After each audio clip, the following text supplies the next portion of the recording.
How do you annoy Lady Gaga? Poker face. Or kidnap her dog. Or dognap her dog. I'm not quite sure if it's the dog doing the crime when you say that, but anyway.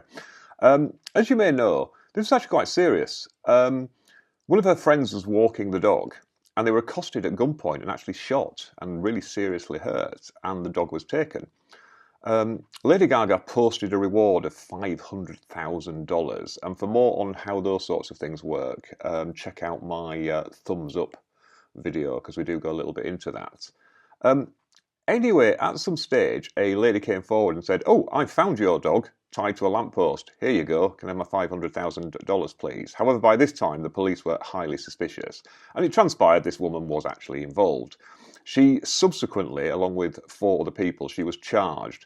She entered what we call a no contest plea to handling stolen goods. In America, they have this idea in some states of no contest. They're sometimes called Alford pleas, where you say, "I'm not admitting guilt, but I accept that there's so much evidence, I may as well just plead guilty." We don't actually have that here. If you say, "I didn't do it," they force you to plead not guilty. Pleading guilty here is considered to be an admission that you actually did the underlying offence. But anyway, so she basically has been convicted in connection with this.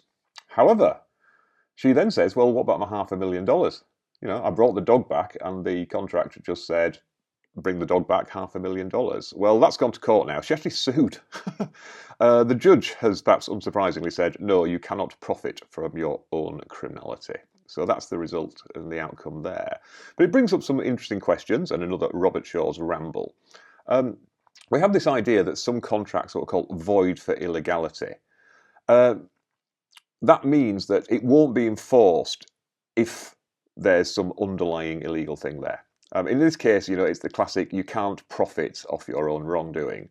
But say, for instance, a bunch of bank robbers fall out about distributing the shares of the bank robbery. They can't sue each other, even if they, had formal agreement, because, it's like, public policy dictates that shouldn't happen.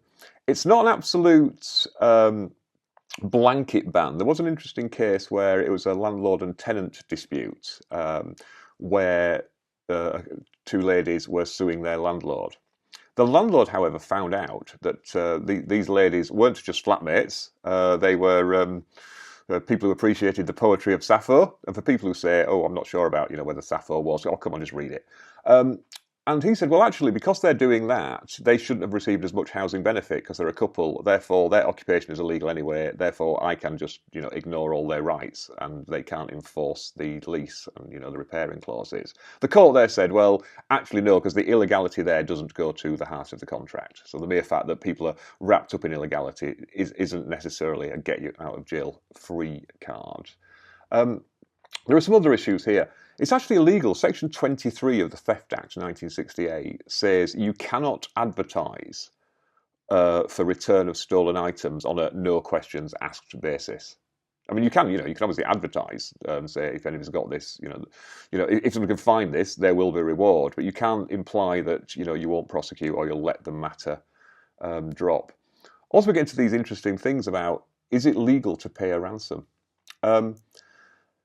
Technically speaking, it's not illegal per se, and we do know that the government has been involved in assisting and facilitating sort of ransom paying in the past. However, you can get into sort of tricky areas because we've got what we call proceeds of crime and funding terrorism.